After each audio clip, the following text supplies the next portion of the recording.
یو مرګري پوښتنه کړې ده چې د غیر مقلدین د بخاري نام ډېر اخلي، دوی د بخاري سره څه تعلق شته دی که نه؟ نو خبره دغه ده چې دا د هرې باطلې فرقې د عادت او مزاج دی چې دوی د خپل باطل او د خپل غلط عقیدې او د غلط عمل په امت کې غورولو دپاره دوی د عوامو ته دوکې ورکولو دپاره د مسلمه شخصیاتو نمونه اخلي، حالانکه د غیر مقلدینو د امام بخاري رحمت الله علیه سره هیڅ تعلق نشته. امام بخاري سره هم هیڅ تعلق نشته او د امام بخاري صحیح بخاري سره هم هیڅ تعلق نشته. دغه خلک د امام بخاري او د صحیح بخاري شریف په نام باندې خلکو له دوکه ورکوي، لکه څنګه چې منکرین حدیث د قرآن په نام باندې خلکو له دوکه ورکوي، داسې دوی هم دي. مثلا دوی د امام بخاري رحمت الله علیه ته بدعتي نه وایي او د فتح البری مقدمه حافظ ابن حجر اسقلانی رحمت الله علیه په هدی السری په نام سره لیکلې ده. هدی السری کې وایي حافظ ابن حجر اسقلانی رحمت الله علیه چې امام بخاري رحمت الله علیه به په یوه ورځ کې قرآن ختمو، په یوه ورځ کې به قرآن ختمو. او غیر مقلدینو مذهب دغه دی، دا مشهور غیر مقلد دی مولانا یونس غیر مقلد، داغه کتاب دی دستور المتقی، داغه په صفحه 114 باندې وایي چې په یوه ورځ په یوه شپه او په ورځ کې قرآن ختمول دغه بدعت او ګناه دی. معلومه ده چې امام بخاري به په یوه ورځ کې قرآن ختمو او غیر مقلدین وایي چې د بدعت نو امام بخاري بدعتي و، العیاذ بالله. دغه د دوی وحید الزمان دغه لیکلي دي په تیسیر الباری کې په جلد 6 کې او په صفحه 535 باندې چې د اهل حدیثو په نیز باندې په 3 ورځو نه قرآن کم کې قرآن ختمول دغه مکروه دي. نو گویا امام بخاري و مکروه کار کوله او دغه وحید الزمان مشهور غیر مقلد دی. دا دې حوالې چې د نن زمانې غیر مقلدینو ته پیش کړي نو وایي چې دا غیر مقلد نو او شیعه او پلانی او پلانی، حالانکه دا مشهور غیر مقلد دی. یو کتاب دی حدیث کی نشر و اشاعت میں علماء اہل حدیث کی خدمات دی، داغه کتاب په صفحه 96 باندې مولانا عبدالرشید عراقی غیر مقلد وایي چې مولانا وحید الزمان چې و د شمار په هغوی اهل حدیثانو کې دی چې دوی په د خپل زمانې په اهل حدیثانو کې په صفحه اول اهل حدیثو کې د شمارې دی. او دغه بر صغیر پاک و ہند میں علماء اہل حدیث کی کرنا میں په صفحه 63 باندې دا غیر مقلد وایي چې علامه وحید الزمان چې د اهل حدیثانو ډېر زیات خدمت کړی دی او مجموعه مقالات پر سلفی تحقیق جایزه مشهور غیر مقلد دی. هغه وایي چې د وحید الزمان چې دی خلی اهل حدیث نه دی، امام اهل حدیث دی او دا امام اهل حدیث ته وایي. او بل دا چې امام بخاري رحمت الله علیه په طبقات الشافعیه الکبرا په جلد اول صفحه 421 باندې امام تاج الدین سبکی وایي چې امام بخاري رحمت الله علیه د امام شافعي مقلد او طبقات شافعیه د ابن قاضی په صفحه 1 جلد 1 او په صفحه 84 باندې امام ابن قاضی وایي چې امام شافعي د امام بخاري د امام شافعي مقلد. شاه ولی الله محدث دهلوی رحمت الله علیه چې غیر مقلدین هم ونی، هغه په خپل کتاب الانصاف کې په صفحه 48 باندې وایي چې امام بخاري رحمت الله علیه د په شوافعو نو د امام شافعي مقلد. په خپل غیر مقلدین د خبره اقرار کوي. نواب صدیق حسن خان په خپل کتاب الحته فی ذکر صحاح سته کې په صفحه 242 باندې وایي چې امام بخاري د امام شافعي مقلد او دغه خبره د خپل بل کتاب ابجد العلوم په جلد 3 کې او په صفحه 126 باندې کړې ده. دغه خبره یو بل غیر مقلد چې دا غیر مقلدینو بانیو مولانا حسین باټالوي هغه په خپل رساله اشاعت السنه جلد 21 صفحه 74 باندې کړې ده چې امام بخاري چې دغه د امام شافعي رحمت الله علیه مقلد او د غیر مقلدینو په نسبت باندې تقلید شرک او بدعت ته مجموع مقالات پر سلفی تحقیقی جائزہ په صفحه 821 باندې رئیس ندوی غیر مقلد وی چې تقلید شرک ہے بلکہ تاریخ اہل حدیث کے ڈاکٹر بہاؤدین لکھی په صفحه 199 باندې چې څوک شافعی دی هغه اهل حدیث نه دی گویا امام بخاری چې هغه د امام شافعی مقلد وادي په نسبت باندې اهل حدیث نه دی بلکې دوی خو سیاحت الجنان کې عبدالقادر حصاروی غیر مقلد په صفحه 4 او 3 باندې وایي چې کوم سړی اهل حدیث نه دی هغه جهنمی دی گویا امام بخاری اهل حدیث نه دی هغه بس نو د دې خلکو د امام بخاری رحمت الله علیه سره هیڅ تعلق نشته دغه خلک د امام بخاری رحمت الله علیه په نوم باندې خلکو له دوکا ورکوي مشهور غیر مقلد وحید الزمان هغه وایي دا د بخاری شریف یو راوي په باره کې مروان بن حکم په باره کې وایي چې دا کمبخت انسان او شریر النفس په لغات الحدیث کې دویم جلد کې او په صفحه 39 باندې او د یو بل غیر مقلد دی حکیم فیض عالم وای د حکیم فیض عالم څه وای چې امام بخاری چې دی وای چې هغه زما په نيز مرفوع القلم دی الیاذ بالله وای چې امام بخاری چې دا کوم روایت د حضرت عائشہ صدیقہ رضی الله تعالی عنها د 9 کالو ول ذکر کړی دی چې رسول الله صلی الله علیه وسلم سره هغه شوی نکاح شوی وای چې دا روایت موضوع دی او امام بخاری دروغ صحابه او طرف ته منسوب کړی دا په خپل کتاب صدیق کائنات په صفحه 80 باندې لیکل دي بلکې غیر مقلدین د امام بخاری په نام باندې خلکو له دوکې ورکوي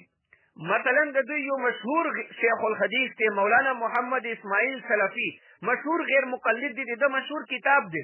رسول اکرم صلی الله علیه وسلم کی نماز دغه کتاب په صفحه 48 باندې یو روایت نقل کړی دی ان عبد الله ابن عمر قال رايت النبي صلى الله عليه وسلم افتتح التكبير في الصلاه فرفع يديه حين يكبر حين يجعلهما حظ منكبيه واذا ركع كبر للركوع فعل مثل اذا قال سمع الله لمن حمده فعل اذا قال ربنا لك الحمد فعل ولا يفعل ذلك حين يسجد ولا حين يرفع رأسه من السجود دا حدیث نقل کړی دی په خپل کتاب رسول اکرم صلی الله علیه وسلم کې نماز په صفحه 48 باندې 250 باندې او حواله ورسره ورکړی دی چې صحیح بخاری شریف چې په بخاری کې حدیث چې رفع الیدین دا حدیث نقل کړی دی په جلد اول او صفحه 102 حواله ورکړی حالانکه قسم بالله چې دا حدیث په پورا بخاری شریف کې نشته دی بلکې دا غیر مقلدینو شیخ الکل دی مفتی ابو البرکات احمد د مشهور فتوا ده فتاوا برکاتیه د دغه صفه برکاتیه په صفه 42 باندې لیکلي چې په صحیح بخاری کې حدیث کې د رسول الله صلی الله علیه وسلم فرمایلی دي چې تاسو 3 رکعته وتر مکو ځکه چې دې سره به تاسو د مخان مانځه سره مشابهت پیدا کی اوس د دومره غټ دروغ دي چې دغه حدیث او حواله د بخاری ورسره ورکړی ده حالانکه دغه حدیث په بخاری کې خو پریږده چې په پورا صحیح سته په ترمذی مسلم ابو داود کې نشته او دومره د دروغ وای دا غیر مقلدین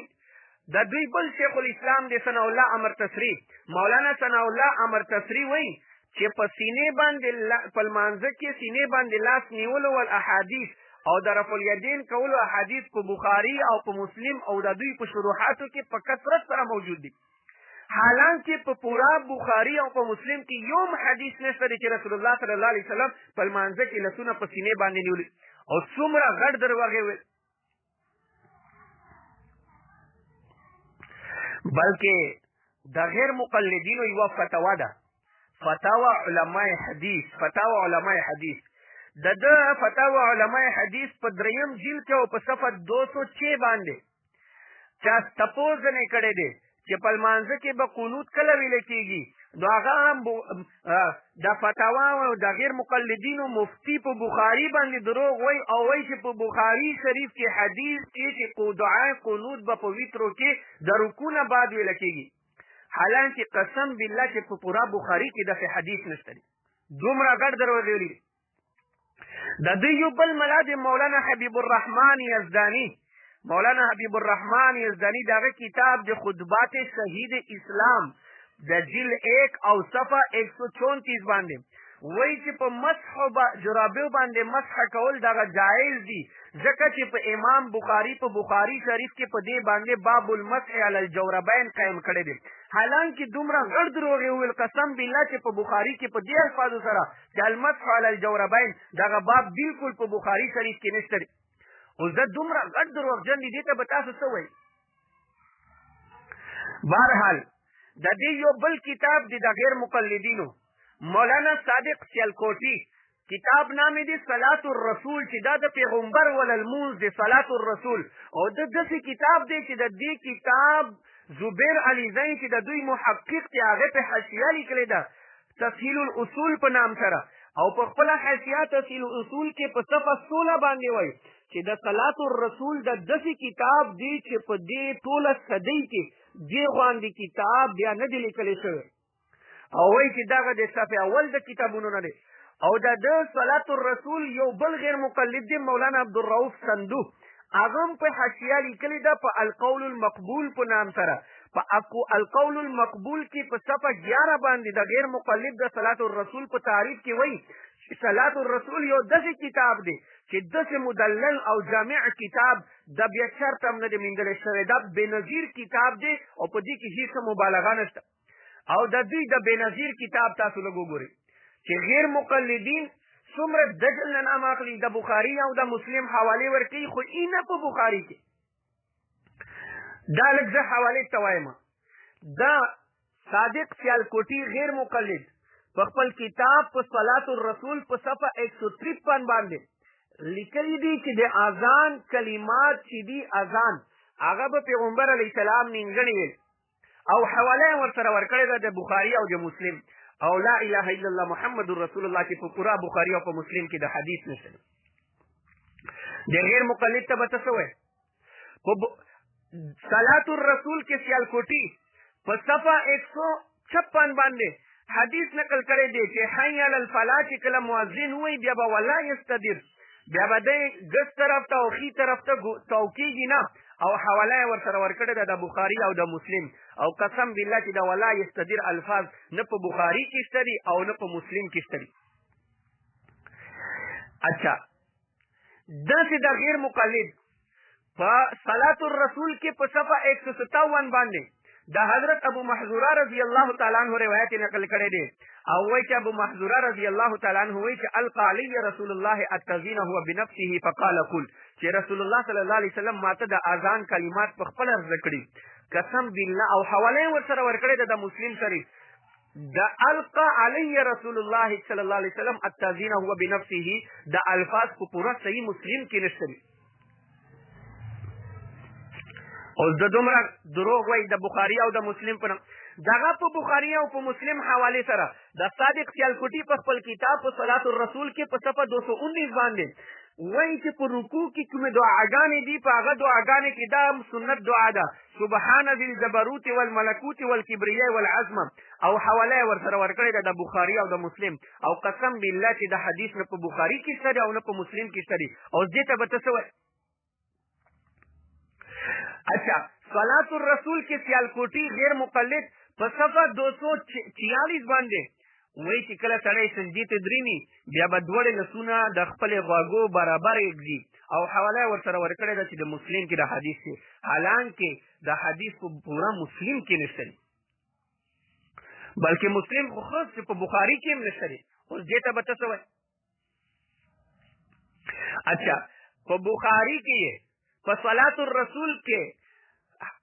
حدیث نقل کړی دی په صفحه 343 باندې چې په بخاري او مسلم کې دا حدیث دی چې اذا قال سمع الله لمن حمده فقولوا اللهم ربنا لك الحمد، او حواله ورسره ورکړې ده د بخاري او د مسلم. او قسم بالله چې دا حدیث نه په بخاري کې په دې الفاظو سره شته او نه په مسلم کې د الفاظو سره شته. یوه بله خبره په صلات الرسول کې په صفحه 435 باندې حواله ورکړې ده چې جنازې کې به دا دعا تیریږي اللهم اغفر لحینا و میتنا، او حواله یې ورسره ورکړې ده د مسلم. او قسم بالله چې دغه اللهم اغفر لحینا و میتنا دغه حواله بالکل په مسلم کې د حدیث سره شته نه دی. اوس جیت د بخاري او د مسلم په نام دغه خلک څومره دروغ وایي.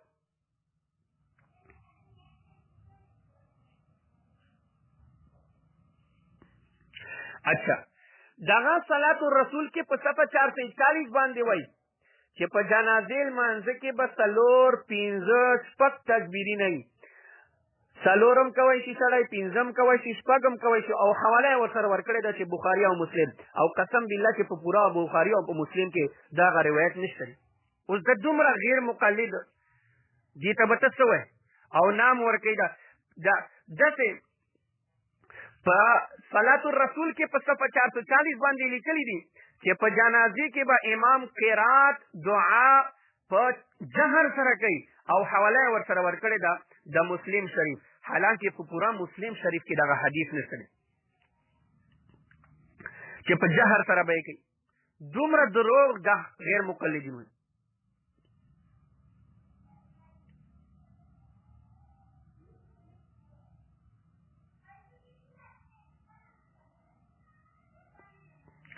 اچھا په صلات الرسول کې سیالکوټي غیر مقلد په صفحه 377 باندې دا مانزه په شروع کې د تهجد د افتتاح دعا نقل کړې ده او حواله ورسره ورکړې ده د بخاري او د مسلم. هغه دعا نه په بخاري کې شته او نه په مسلم کې شته. په صلات الرسول کې په صفحه 443 باندې د استخاري دعا لیکلې ده چې اللهم اني استخيرك بعلمك واستغفرك، او حواله ورسره ورکړې ده د مسلم، حالانکه په پورا مسلم کې د دعا نشته. اوس دې غیر مقلد ته به څه وایي؟ نور دومره زیاتې حوالې دي په دې باندې. صلات الرسول کې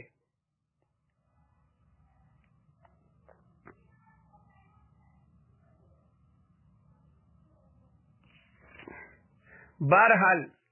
د غیر مقلدین دا څومره دجل اخلي او د بخاري او د مسلم درنګې په دغه صلات الرسول کې زه یو نو حوالې څو نورم درته وایم. په صلات الرسول کې صادق سیالکوټي حدیث نقل کړی دی په صفحه 246 باندې چې افضل الاعمال الصلاه فی اول وقتها، افضل عمل دغه دی چې انسان لمونځ په اول وخت کې وکړي، او حواله یې ورسره ورکړې ده د بخاري، حالانکه قسم بالله چې دغه حدیث په بخاري کې نشته. دا صلات الرسول وایي چې دا د الله د رسول مونځ دی، دې د رسول د لمانځه په نامې دومره دروغ وایي. او دغه حکیم صادق سیالکوټي حدیث نقل کړی دی عن ابن عباس قال كان الطلاق على عهد رسول الله وابي بكر وصدرا من سنتين من خلافة عمر طلاق چې دا رسول الله صلی الله علیه وسلم او د حضرت ابوبکر او د حضرت عمر د شروع 2 کلو کې 3 طلاقونه یو، او حواله ورسره ورکړې ده د بخاري، حواله ورسره ورکړې ده د بخاري. او دا د کتاب دی سبیل الرسول، دا بل کتاب دی 208 باندې، حالانکه دغه حدیث په پورا بخاري کې نشته. اوس دې ته به څه وایي د غیر مقلد ته چې دغه خلق د حدیث په نام باندې څومره دوکا ورکوي. لہذا گزارش دغه دی دا ډېر اوږد موضوع دی، خو دغه انشاءالله چې عقلمند دپاره احترام کافي ده. دغه موضوع اسمانه اوږدېږي کنې دغه خلق چې د قرآن او د حدیث په نام باندې څومره خلکو له دوکې ورکوي د هغه څه انتها نشته ده. دا ګوره دا په صلات الرسول کې په صفحه 322 باندې وایي چې په لمانځه کې به نر انسان سړی به چې هغه به د ناف د خپل هغه نومونه ونسه او د خپلې شنګرو راسه او دواړې کاندې اوږې به هم پټوي، دغه ضروري دي، او مستورات چې دي هغه به ټول بدن پټوي، حتی چې دواړې خپې به هم ورسره پټوي او خوله به هم مخ به هم ورسره پټوي، لاسونه به او حواله یې ورسره ورکړې ده د بخاري شریف، حالانکه دا په پوره بخاري شریف کې دغه حدیث نشته دی. اوس دومره په صلات الرسول کې په صفحه 146 باندې د حضرت ام فروه رضی الله تعالی عنها روایت نقل کړی دی چې الصلاة لاول وقت او حواله یې ورسره ورکړې ده هغه د نسایي شریف، حالانکه په پوره نسایي شریف دغه حدیث نشته دی. لہذا هغه دغه دی چې په ترمذی شریف په صلات الرسول کې په صفحه 457 باندې دا سپوږمۍ لیدل دعا کې لیکلي دي چې والتوفیق لما تحب وترضى دغه الفاظ په ذکر کړي دي او حواله د ترمذی شریف ورکړی ده، حالانکه په پورا ترمذی شریف کې دغه الفاظ نشته.